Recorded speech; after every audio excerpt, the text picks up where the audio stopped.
뉴바타는 영상 제작 시 그림 생성형 AI 미드저니를 많이 사용합니다. 여러분이 보시는 많은 그림이 미드저니로 제작되었습니다. 미드저니 홈페이지를 조금이라도 훑어보면 아시겠지만 인공지능이 그린 것이라고 믿을 수 없을 정도의 정교함과 창의성이 담긴 작품을 볼 수 있습니다. 그림과는 거리가 먼 저도 멋진 그림을 만들어낼 수 있죠. 그러나 미드저니는 저희가 상상하고 원하는 의도와는 다른 그림을 자주 생성해내곤 합니다. 이전 영상에서 쓰인 이 그림은 처음에는 이랬습니다. 어깨에 손 올리는 장면을 뽑으려고 했지만 의도가 제대로 담기지 않았던 것이죠. 반면 미드저니의 베스트 그림들을 보면 같은 인공지능 모델을 쓰고 있는 게 맞나 싶을 정도의 퀄리티로 그림을 뽑아냅니다. 챗GPT와 미드저니 등 생성형 AI를 얘기할 때 프롬프트라는 용어가 함께 등장하곤 합니다.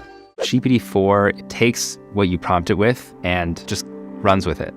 프롬프트 엔지니어라는 새로운 직종이 이미 등장하기 시작했고 앞으로 프롬프트 학원, 프롬프트 자격증과 같은 기술 자격증이 등장하지 않을까 합니다. 도대체 프롬프트가 무엇이길래 새로운 시대의 필수 스킬로 각광받고 있는 걸까요? 프롬프트란 사람이 생성형 인공지능에게 지시를 내릴 때 입력하는 텍스트로 사람과 인공지능이 소통하는 유일한 창구입니다. 프롬프트를 통해 사람이 원하는 결과와 의도가 담긴 지시를 인공지능에게 전달하는 것이죠. 그래서 프롬프트를 어떻게 작성하느냐에 따라 같은 인공지능 모델을 사용하더라도 사람마다 다른 가치를 창출하게 됩니다. 제대로 활용하지 못하는 사람은 그만큼 뒤처지겠죠.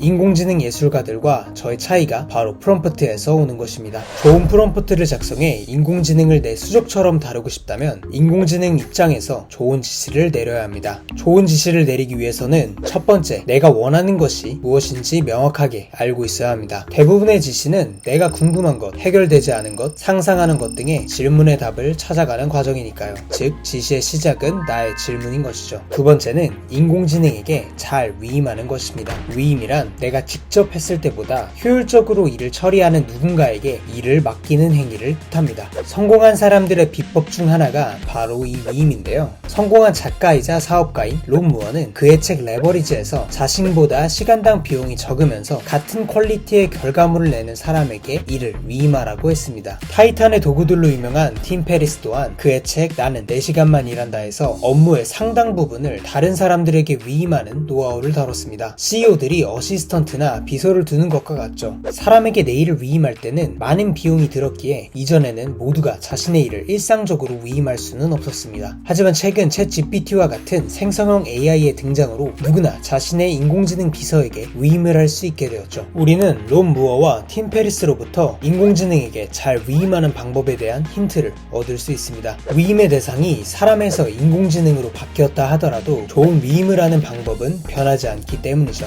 첫 번째로 위임의 대상이 무엇을 잘하는지 파악하여 적절한 업무를 분배해야 하며 다음으로 위임의 범위, 권한, 목표, 필요한 정보 등을 명확하게 전달해야 합니다. 여기에 인공지능을 대입해 보겠습니다. 인공지능의 능력을 파악하여 인공지능으로 해결하면 효율적인 업무를 할당해 주어야 합니다. 생성형 AI는 정보 수집, 글쓰기, 그림 그리기 등의 영역에서 높은 수준의 결과물을 훨씬 효율적으로 만들어냅니다. 반면 업무의 전체적인 흐름과 초안 작성, 아이디어 제시, 검수 등은 사람이 수행해야 합니다. 다음으로 어떤 업무를 위임할지 정했다면 간단한 지시가 아닌 해당 업무의 목표, 맥락, 필요한 정보 등을 구체적으로 전달해야 합니다. 제가 실제로 활용하는 방법으로 예를 들어보겠습니다. 영상을 만들 때 그림 소스들을 하나하나 만드는 것이 너무 많은 시간과 비용이 들어가기 때문에 미드저니에게 그림 소스 제작을 위임하고자 결정했습니다. 그리고 제가 상상하고 있는 그림을 인공지능에게 명확하게 전달하기 위해 구체적인 맥락과 화풍, 느낌, 분위기, 빛, 디테일 등을 프롬프트로 표현해 주어야 합니다.